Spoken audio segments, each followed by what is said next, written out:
Hi, I hope everyone's doing well. Starting this week, we're going to be going back to new material again.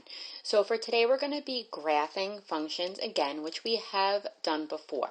Please make sure you're watching the video and fully understand how to graph these functions. If you did copy your packet or print it out, open your packet to page 10. For those of you that did not print out the packet, just take out a piece of scrap graph paper and number the graph paper with page 10 so you know which page it is. And as we're doing the examples, make sure that you number each one. So on page 10, question number 1 is asking you to graph this function. Now, since this function has this symbol, this is called the cube root symbol.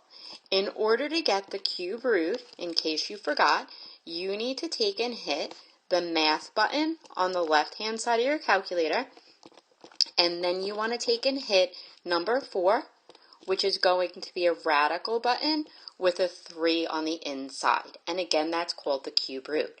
Now for this question, it's specifically telling you to graph from -6 to 10.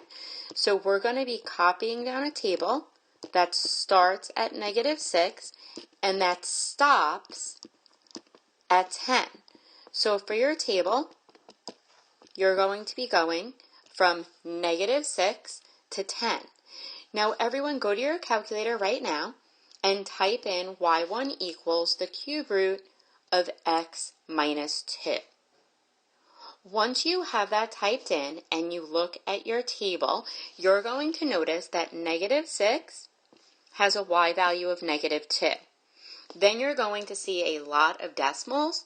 You do not, for a cube root, have to write down every single decimal. If you start scrolling through your table, your next integer value is going to be at 1, -1, then at 2, 0, 3, 1, and then at 10, 2. You do always have to have your starting point and your end point, regardless of whether or not those are decimals. Keeping in mind, since they are telling you where to start and stop, you should not have any arrows on the end of your graph. So to graph this, you're going to take a second and plot these points, -6, -2, then you're going to plot 1, -1, 1, -1, 2, 0, 3, 1, and then 10, 2. Now when you draw this, it should be a curve with no arrows on the end, and then be sure to label it y equals the cube root of x minus 2.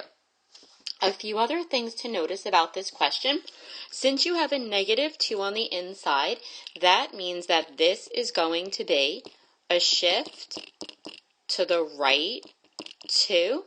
What you're looking for in the shift is always the center of the 3 dots that will be going in a row, and you're always comparing it to 0, 0. So you can see that this shifted 2 to the right.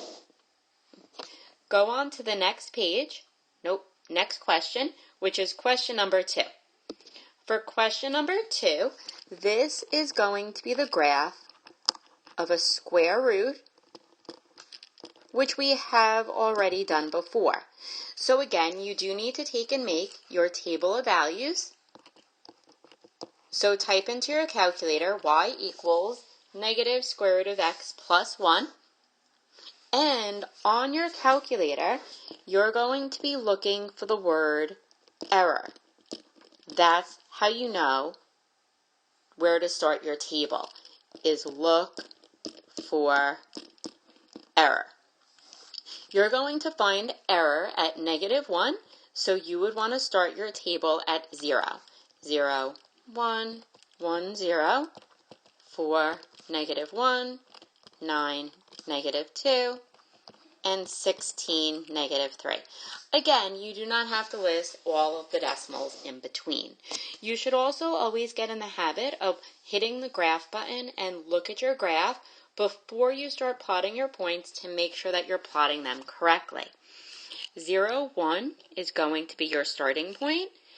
Then I'm going to have 1, 0, 4, -1, and the other points do not fit on the graph. Now for the square root, you only have an arrow going in one direction.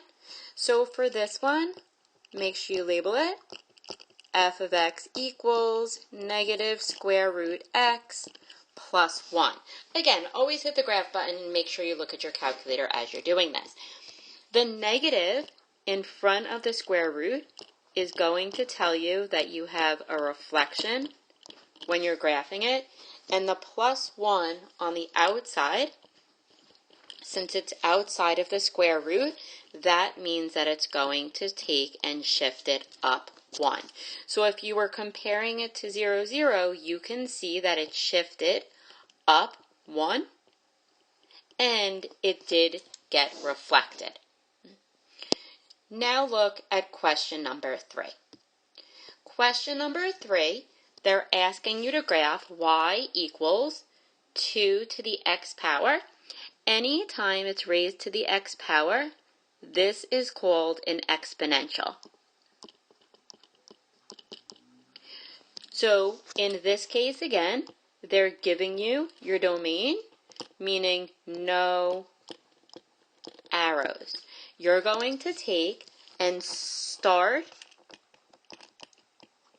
at -1, and you're going to stop at 3. So when you make your table, before you start writing everything down, go to your calculator and type in y equals 2 to the x power.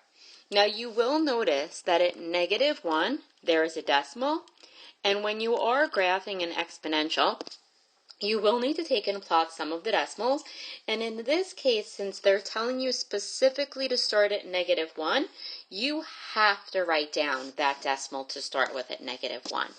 Then you would have 0, 1, 1, 2, 2, 4, and 3, 8. -1.5, again, is going to be an approximation where the decimal would go. Then I have 0, 1, 1, 2, 2, 4, and 3, 8. Now again, when you draw this in, be sure not to put arrows on the end when you are doing this question.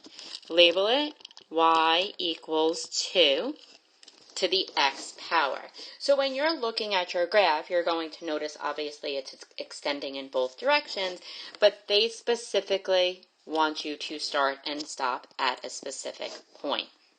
Now for any of these 3 examples, if the video was going too quickly, you're going to need to go back and pause the video at certain times so that you can make sure that all 3 of these graphs are done correctly.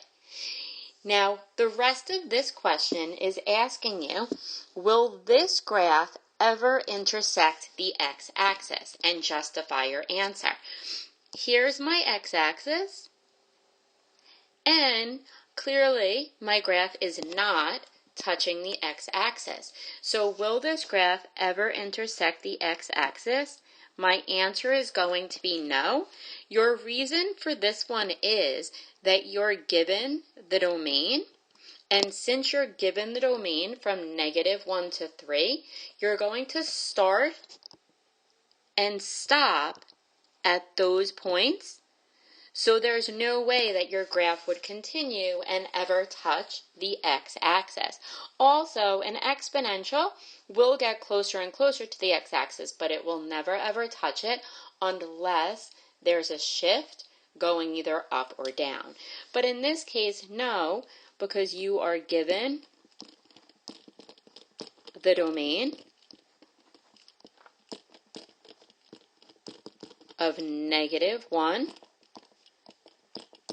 to 3. So you start and stop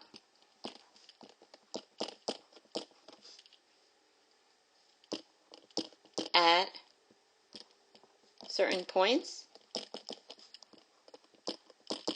and the graph does not touch the x-axis. Touch the x-axis. So again, please make sure that all of your graphs are fully done on page 10 with tables for your work, and make sure that they're labeled. Now for homework, you're going to be doing page 11 in your packet. If you do not have your packet, you're going to take out a piece of graph paper and do the 3 graphs on there. Again, I have already posted the full packet, so just go and open up the document so that you can follow along. Okay. Tomorrow, make sure that you're checking your answers on page 11 with the answer key that I'm going to post. Do not forget to show a table for your work and label everything as you're going along. Also, if you're using a separate piece of graph paper, make sure that you number the graph paper with page 11 and number each question, because at some point I will be asking you to take pictures of a few of the pages and submit them to me. Okay. Have a marvelous Monday. I will talk to you guys tomorrow. Bye.